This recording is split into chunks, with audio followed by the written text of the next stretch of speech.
কুচো চিংড়ি ছোট হতে পারে, কিন্তু এই রেসিপিটির স্বাদ একদম বড় মাপের। আজ বাড়ির রান্নাঘরে একটা চ্যালেঞ্জ, উচ্ছে যেটা দেখলেই অনেকেই মুখ ঘুরিয়ে নেন। সেই উচ্ছে যদি আলু, বেগুন আর কুচো চিংড়ির সাথে মিশে এমন স্বাদ তৈরি করে, যেটা গরম ভাতে সবাই দ্বিতীয়বার নিতে কিন্তু বাধ্য। আজ দেখাবো একদম সাদামাটা ঘরোয়া স্টাইলে ঠিক সেই রান্না, যেখানে তেতো হার মানে স্বাদের কাছে। এই কুচো চিংড়িকে অনেকেই নানাভাবে চেনেন, ফুল চিংড়ি, লক্ষ্মী চিংড়ি, নানা রকম। তবে যারা চিংড়ি আর কাঁকড়া খেতে ভালোবাসেন তাদের জন্য এই ফুল চিংড়ির স্বাদ এক উচ্চমার্গীয় অনুভূতি। বড় চিংড়ির চেয়ে অনেক বেশি চিংড়ির গন্ধ পাবেন এই ফুল চিংড়ি বা লক্ষ্মী চিংড়িতে। কুচো চিংড়ি তো অনেকভাবে বানিয়েছেন, তবে এইভাবে একবার বানিয়ে দেখুন, আশা করছি আপনাদের ভীষণ ভালো লাগবে। তাই সকল দর্শক বন্ধুদের কাছে একান্ত অনুরোধ রইল রেসিপিটি স্কিপ না করে সম্পূর্ণ দেখার জন্য। নমস্কার বন্ধুরা, জি কুক চ্যানেলে আপনাদের সবাইকে স্বাগত জানাই। চলুন শুরু করছি। এই দারুণ স্বাদের লক্ষ্মী চিংড়ি বা কুচো চিংড়ির রেসিপিটি বানানোর জন্য আমি যে সবজিগুলো নিয়ে নিচ্ছি, তার জন্য উচ্ছে নিয়ে নিয়েছি। উচ্ছেগুলো দেখুন ঠিক এইরকম লম্বা লম্বা করে কেটে নিয়েছি। আলু নিয়ে নিয়েছি এরকম লম্বা লম্বা করে, মোটা মোটা করে কেটে নিয়েছি।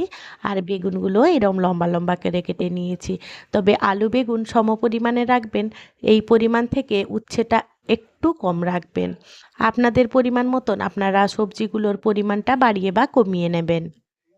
এবারে নিয়ে নিয়েছি কুচো চিংড়ি। কুচো চিংড়ি দেখুন ঠিক এক বাটি মতো নিয়ে নিয়েছি, পরিমাণে প্রায় 250 গ্রামের মতন।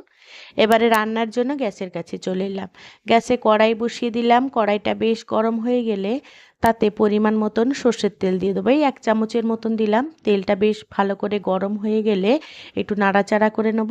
সামান্য একটু হলুদ দিয়ে দেবো। এবারে ধুয়ে পরিষ্কার করে রাখা কুচো চিংড়িটা এবারে ঢেলে দেবো। ঢেলে বেশ ভালো করে নাড়াচাড়া করে নেব। এই পর্যায়ে কিন্তু কোনো রকম আমি নুন ব্যবহার করিনি, কারণ এই সময় যদি নুন ব্যবহার করা হয় তাহলে প্রচুর পরিমাণে জল বেরোবে, চিংড়িটা মোটেও খেতে ভালো লাগবে না। তাই নুন ছাড়া প্রথমে চিংড়িগুলোকে বেশ ভালো করে নাড়াচাড়া করে একটু সাঁতলে নেব। খুব বেশি ভাজা করব না, সাঁতলে নেব। দেখুন উল্টে পাল্টে চিংড়িগুলোকে বেশ ভালো করে সাঁতলে নিচ্ছি। চিংড়িগুলো ঠিক এই রকম একটু লালচে লালচে কালার চলে এলে, অর্থাৎ একটু ভাজা ভাজা হয়ে এলে এবারে দিয়ে দেবো চিংড়ির স্বাদ মতো নুন।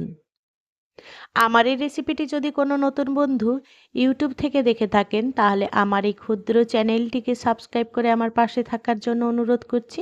পাশে থাকা বেল আইকনটি অবশ্যই প্রেস করে রাখবেন। যখন আমি নিত্য নতুন কোনো রেসিপি দেবো, সবার আগে খুব সহজেই নোটিফিকেশান আপনাদের কাছে পৌঁছে যাবে। কথা বলতে বলতে চিংড়ি মাছগুলো ভাজা করে নিয়েছি। খুব বেশি ভাজা করিনি, জাস্ট সাঁতলানোর মতন করে নিয়েছি। এই রকম অবস্থায় চিংড়ি মাছগুলো তুলে রেখে দিলাম। এবারে ওই কড়াইতে আমি পরিমাণ মতন সর্ষের তেল দিয়ে দেবো। প্রায় 2 চামচের মতন সর্ষের তেল দিয়ে দিলাম। এই রান্নাটা অবশ্য সর্ষের তেলেই করবেন। এবারে ফোড়নে দিয়ে দেবো 1 চামচ 5 ফোড়ন আর শুকনো লঙ্কা। ফোড়ন থেকে একটা সুন্দর মিষ্টি গন্ধ আসা পর্যন্ত অপেক্ষা করব। যখন একটা সুন্দর মিষ্টি গন্ধ আসবে, আগের থেকে কেটে রেখেছিলাম একটা বড় সাইজের পেঁয়াজ কুচি করে নিয়েছিলাম, সেই পেঁয়াজ কুচি দিয়ে দিলাম। পেঁয়াজ কুচিটাকে বেশ ভালো করে তেলের সাথে নাড়াচাড়া করে ভাজা করে নেব। অর্থাৎ পেঁয়াজের কাঁচা গন্ধ যাওয়া পর্যন্ত একটু ভাজা করে নিতে হবে। খুব বেশি ভাজা করার দরকার নেই। ঠিক এই রকম পর্যায়ে ভাজা হয়ে এলে এবারে দিয়ে দেবো সবজিগুলো। আলু, উচ্ছে, বেগুন একসাথেই দেবো। এবারে দিয়ে দেবো স্বাদ মতো নুন আর দিয়ে দেবো পরিমাণ মতন হলুদ গুঁড়ো। সবজিগুলো দেওয়ার পর গ্যাসের ফ্লেম একেবারে হাইতে করে দিয়েছি। এবারে সমস্ত উপকরণ বেশ ভালো করে নাড়াচাড়া করে ভাজা করে নিতে হবে। অর্থাৎ আমাদের সাঁতলে নিতে হবে, যাতে সমস্ত সবজির গায়ে নুন, হলুদ আর পেঁয়াজ সমস্ত কিছু সুন্দরভাবে একটা সাঁতলানো হয়, সেইভাবে আমাদের একটু কষিয়ে নিতে হবে আর কি। 3 থেকে 4 মিনিট মতন সবজিগুলোকে বেশ ভালো করে নাড়াচাড়া করে ভাজা করে নেব। দেখুন এইভাবে নুন দিয়ে দিলে সবজি থেকে অনেকটা জল ছেড়ে আসে। দেখুন ঠিক এইভাবেই হয়ে এলে এবারে ভেজে রাখা চিংড়ি মাছগুলো দিয়ে দেবো। দিয়ে আর নাড়াচাড়া করব না, ঢাকা চাপা দিয়ে দেবো। একদম লো আঁচে করে এই রান্নাটা এবারে করে নেব। প্রায় 2-3 মিনিট মতন রান্না করে নিলাম। 2-3 মিনিট পর ফিরে এলাম। দেখুন এবারে এই কুচো চিংড়ির সাথে সমস্ত সবজিগুলো বেশ ভালো করে নাড়াচাড়া করে মিশিয়ে নেব। এই রান্নাটা এখন থেকে কিন্তু লো ফ্লেমে শুরু হলো। আর কিন্তু আমি গ্যাসের ফ্লেম একেবারে মিডিয়ামেও করব না, হাইও করব না। এই চিংড়ি মাছটাকে বেশ ভালো করে মিশিয়ে নিতে হবে, যাতে চিংড়ি মাছের সমস্ত ফ্লেভারগুলো আমাদের এই সবজির মধ্যে ঢুকে যায়, সেই রকমভাবে আমাদের একটু রান্না করে নিতে হবে। এদিকে এটা রান্না হতে থাক, অন্যদিকে আমি আগে থেকে বেটে রেখেছিলাম সাদা সর্ষে আর কালো সর্ষে 1 চামচ মতো নিয়ে নিয়েছি।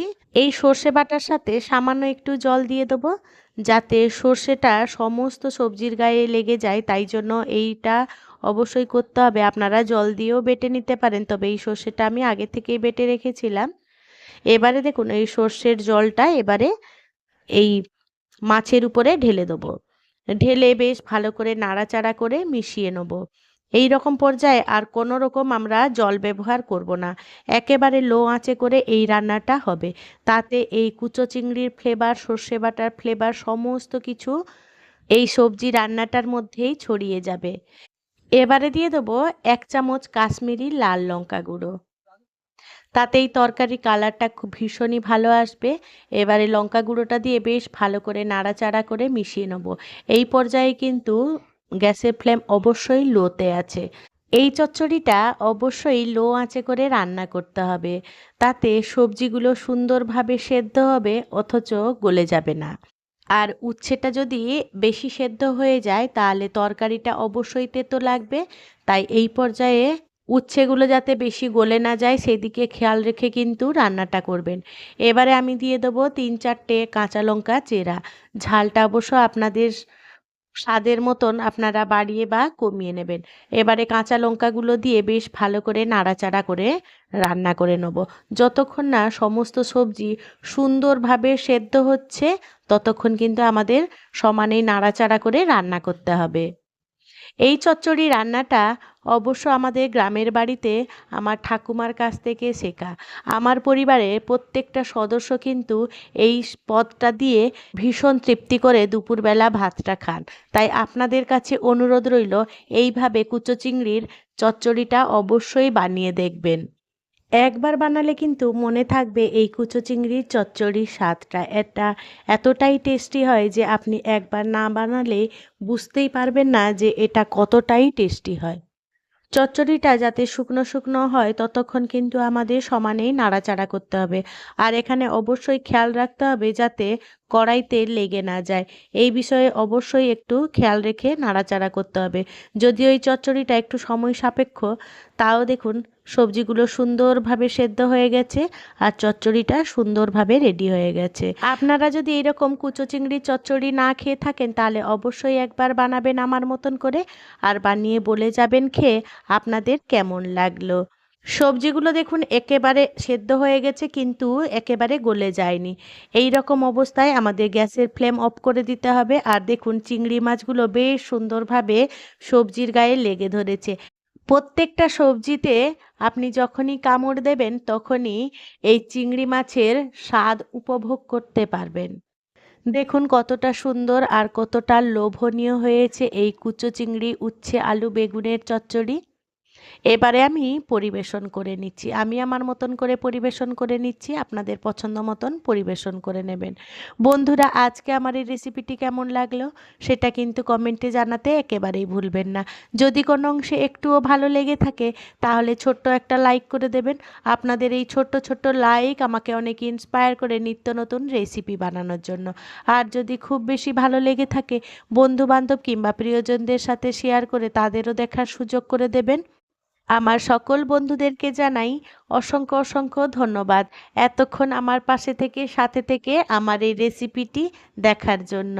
আপনারা ভালো থাকবেন, সুস্থ থাকবেন। দেখা হবে পরের কোনো নিত্য নতুন রেসিপিতে।